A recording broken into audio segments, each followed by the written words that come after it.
Yes, Honourable Leader of the Opposition. Yes, thank you, Madam Speaker. Thank you for giving me the opportunity to put my PNQ, and I appreciate that you understood that it was a situation beyond my control, Madam Of course. Speaker. Thank you.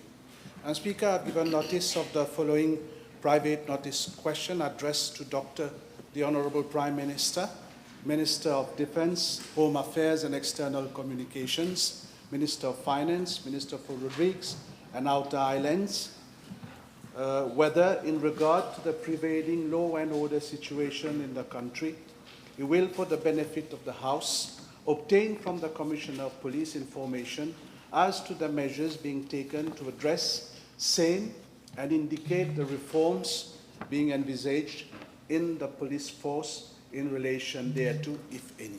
Thank you, Madam Speaker. Yes, Honourable Prime Minister. Thank you, Madam Speaker. First of all, let me say I take note that the Honourable Leader of the Opposition has used the word prevailing in the PNQ. I would like to point out that the law and order situation has deteriorated over the last 10 years. We are faced with a situation which is, at the moment, as it is, and we are trying to improve it. Under the previous regime, I think it could be described as the textbook example of institutional decrepitude.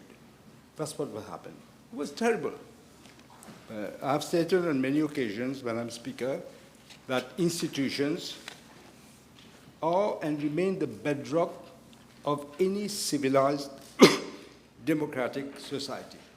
Unfortunately, over the past decade, we witnessed a deliberate attempt to undermine the credibility of our institutions in order to exert total control on them. That's what has happened. We've seen in all the institutions that we have seen. The police force under the previous government was one of the prime law and order agencies targeted for malevolent actions. And this has severely eroded the confidence in the police force and in the population. I've already taken steps to ensure that all our institutions act in strict compliance with the fundamental principles of justice, integrity, and accountability. We have to restore confidence of our nation in our institutions. The law and order situation is one of my highest priorities of this government also. Government will not allow unruly elements to threaten the very fabric of our society. We are showing our unflinching commitment to fight the scourges afflicting our country. We need to be particularly ruthless in the fight against crime, and in particular, drug trafficking. This is one of the reasons that crime has increased by such a degree. We need a police force that demonstrates a strong determination in the discharge of its duties without fear.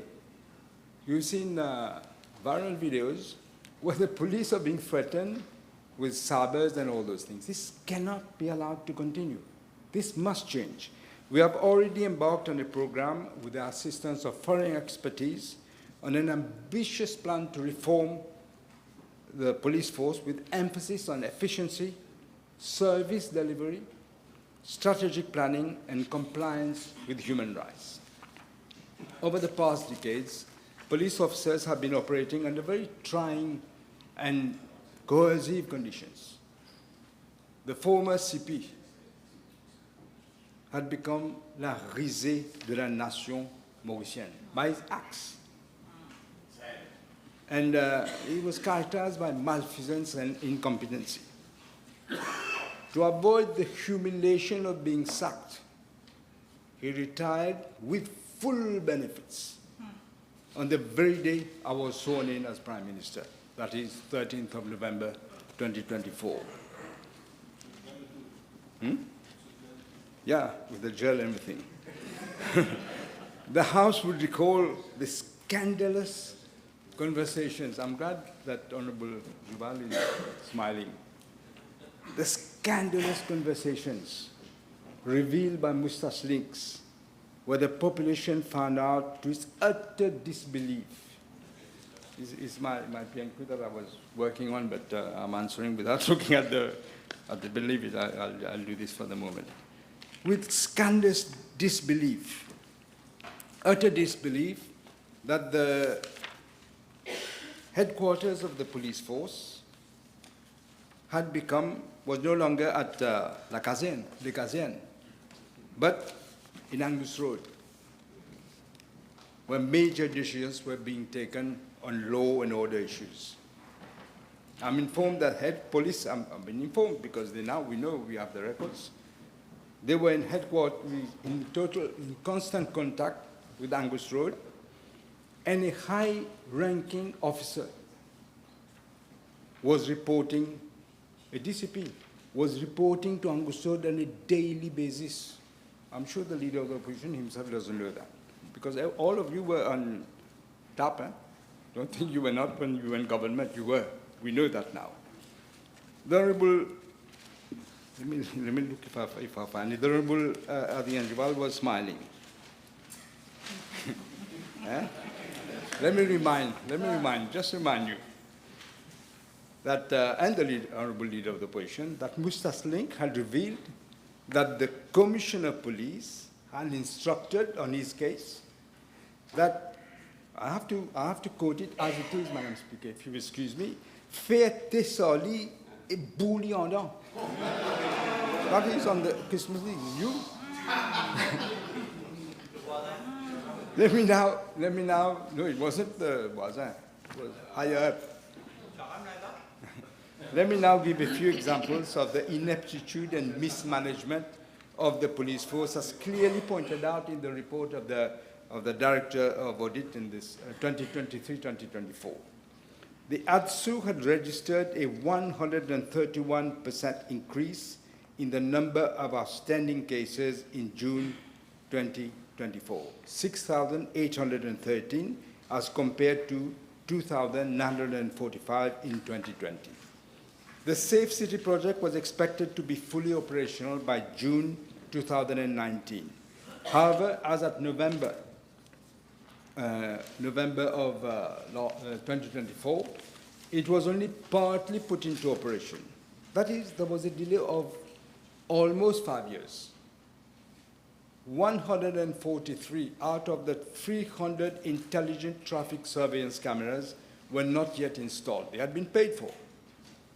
Huge amounts of money, not yet installed. Less than half of the target areas, in fact, they have been installed at that place. The House will recall the number of occasions, the Safe City cameras were deliberately switched off in some places. We know the famous case of Kisnan. No data available. There was no optional use of the Crime Occurrence Tracking System, COTS. Then the CP, then CP didn't want this. He preferred manual records of inputting data in the e-system. He didn't want the data to be put in. There must be a reason for that. Madam Speaker, in the government program 2025-2029, we have laid down measures to restore trust in the police, to ensure effective enforcement of law and order, public safety, crime prevention, emergency response, and victim support. We have already started implementing those measures, restructuring and modernizing the role of the police and the National Security Service. Community policing, we are revamping all this with the Neighborhood Watch, creation of specialized units for protection of senior and security of senior citizens. We are going to introduce the Police and Criminal Evidence Act, do away with these provisional charges.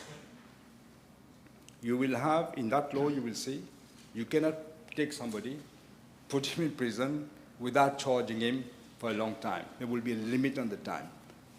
I'm not sure of the limit this one, I don't want to mention it. Setting up of new infrastructural facilities and modernization of police stations. We've had questions every day, even in my own constituency, the police station is in a derelict state. We have said during the campaign, we can't do everything at one go. We are doing one by one. And for the detention center, the child-friendly juvenile centers as well, the police training academy, which we have inaugurated while the Prime Minister of India, Sri Narendra Modi was here, we have already inaugurated it. And the introduction of biometric passport with advanced encryption and anti-tampering mechanism. We are revamping the anti-drug and smuggling unit. In the process, we are merging the Emergency Response Service, the Divisional Support Unit, and the Police G2WIS. We are restarting the international cooperation with friendly countries. You know, we have had complaints of friendly countries saying that they give me information, but nothing was done. We're restarting all this, and we have brought a retired police officer, Mr. Mo Voisin, to assist in high-profile cases, including the Kisner cases, and he's working with the people I brought from Scotland Yard on this matter. Deployment of SSU and SMF island-wide on a daily basis has been re-looked at. We are monitoring the habitual criminals and persons convicted of child abuse offenses. Even in other countries, we've seen in France. This has happened. We are now monitoring them, electronic register for monitoring habitual criminals released on bail. And there's going to be a new shift system for frontliners at police station. We are setting up, again, an inquiry panel to look into all these complaints that we have. And we are setting up, as I mentioned, I did mention, the National Crime Agency, which will comprise, it's not just an agency, it will comprise specialist divisions with skilled investigators, including foreign ones. At the same time, the National Prosecution Service will be under the responsibility of the Director of Public Prosecutions. We will stop this idea of, you remember the clash between the Commissioner of Police and the DPP. Now, with the prosecution service as it is the DPP who will decide who will be prosecuted, not the police. The police can give their views, but it will be for the DPP to decide who will be prosecuted and not prosecuted. We're also revamping the Divisional Criminal Intelligence Unit, and with a view to enhancing the fight against crime, the police has also increased, I think I mentioned it, the support of the SMF and the SSU, and we're doing further roadblocks, vehicle checkpoints, drug operations. The distribution of methadone scheme is also being looked at. I want to shorten my speech so I can ask your supplementary questions. And also noise pollution. We're also looking at public beaches. We have had incidents at public beaches, illegal rallies, noise pollution, and also aggression. All this is being looked at. I think the Minister for Transport mentioned yesterday, if I'm not mistaken, on Tuesday, that we are doing a thorough review of the whole issue of road safety and the penalty point system. We got a specialist, Mr. Jean-Claude, who came here on my demand from the United Nations Secretary General. He came here, he looked at things, he made lots of recommendations. The penalty point system, he agrees, should never have been stopped, never. We are looking at it in a global manner, and it will be reintroduced as from January 2026. As announced, we are already setting up an agency that will bring together various public bodies which are responsible for combating crime through the National Drug Agency. And also, I must say, the National Drug Agency for Drug Control, the Act, has already come into force. You know, there's a delay once we decided there's a delay. It has already come into force on the 15th of May, 2025, and it provides for the establishment of this agency as an apex body. The Drug Control Board, which will oversee the implementation of the master plan, once approved, it will be in line with Section 4C of the Act, under my chairmanship, to be responsible for monitoring and evaluating its execution. It's coming to Cabinet, if I may say so. Perhaps I can say so tomorrow. So let there be no doubt, Madam Speaker, this government is determined to break the cycle of impunity. We will not allow criminals to operate freely, whoever they are. We will not allow past wrongs to be buried. We will not let Mauritians live in fear. We are building a Mauritius where the rule of law reigns, where justice is swift. This is why we also look at reform over the judiciary, swift and impartial, and where every citizen, regardless of status or background, is protected under the law. As my honorable friend always says, no retreat, no surrender. Thank you. Yes, Honourable. I thank the Honorable Prime Minister for his reply, and I believe we agree that the population is worried about the prevailing law and order situation. I've got some very specific questions for the Prime Minister.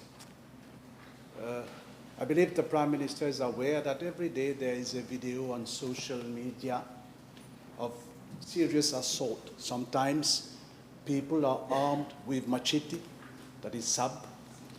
And may I ask the Honorable Prime Minister whether he finds this normal, and if not, what instructions have been given to the Commissioner of Police to stop people using these types of weapons to cause harm, Madam Speaker. I agree with the honorable leader of the opposition, and of course I don't find it normal. Cannot be accepted in a civilized society. We cannot have this. And we are taking action against it. As I said, we are revamping all these cameras. We are training police. We are getting foreign experts to look at all this, how to handle this situation. One of the main problems is actually drugs. I must say, Madam Speaker, that is why it's so important that we have set up this National Drug Agency. Yes. Thank the Honourable Prime Minister for raising the issue of drugs, because my next question is related to drugs. Several cases of assault related to consumption of drugs have taken place lately, and sadly, Madam Speaker, one has led to the passing away of a mother who was beaten to death by her son. My question is how government will tackle similar situation when drug use is involved, particularly with the spread of synthetic drugs in the country, Madam Speaker. As I said, that's why at the very beginning, Madam Speaker, I said the word prevailing in the question is as if it's happened today. It's been happening for it's been deteriorating. Drugs is everywhere in the country. You go in the street, you will see people selling drugs. It's a big, big task. This is why the National Drug Agency, Enforcement Agency has been created with people who have knowledge about handling of drug cases. But we are progressing. We've already, as I said, the board will be named tomorrow. The act has already been passed and proclaimed. And so this is one of the main problems. Yes. The Honourable Prime Minister himself recently mentioned the lack of police officers in the force. We are aware, Madam Speaker, that the last recruitment exercise, only 50% of the vacancies could be filled. May I ask the Honourable Prime Minister what has been done to remedy the situation? It is being remedied, Madam Speaker. I can say that, in fact, these posts are being filled now. We have always said, Madam Speaker, what we want is to give promotion on merit. There are some police officers who actually are very dedicated to the force, and they do the job. They need to have promotion. Not those who turn their face when they see something.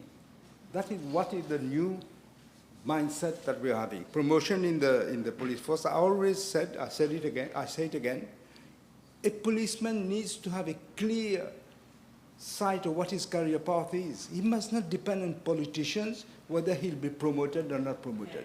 We want the best policemen to be promoted whenever they are due. Whatever their political affiliation, we won't get into that. That is why. It cannot be that Yes, Honourable. Since the Honourable Prime Minister mentioned politician, may I ask the Honourable Prime Minister whether he has received any representations from senior police officers who have encountered recently political pressure during the course of an inquiry, or more precisely, as the Commissioner of Police made him aware of any such claim from a high-ranking official recently during the course of an inquiry on human trafficking? And if yes, what actions have been taken? I must say I'm not aware of this, but if you have any details, please forward it to me. Good. Yes, Miss. Yeah. The No, question. your friend wants to talk. Okay, I'll give him question after that, Madam Speaker. Madam Speaker, there has been a series of cases of road rage where we see people fighting and severely injuring each other. May I know what are the measures the police has put in place to protect our citizens in such situations and to maintain order on our roads, Madam Speaker? Yes, he's one of your MP's brother is one of the famous, notorious person who's doing this, and he is going to be apprehended if there's proof that it is him actually who is doing this, because I believe it is him. So we are going to take action. As I mentioned, I don't want to reread what I've said, Madam Speaker. I've already said these are the actions we are taking. Also, we must keep an eye on the time. We will, yes, Mr. Duval. Madam Speaker.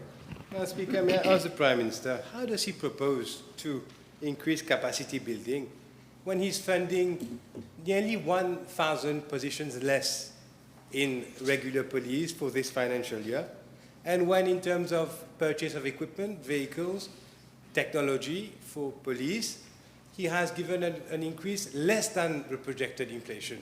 He's increased the budget by 2%.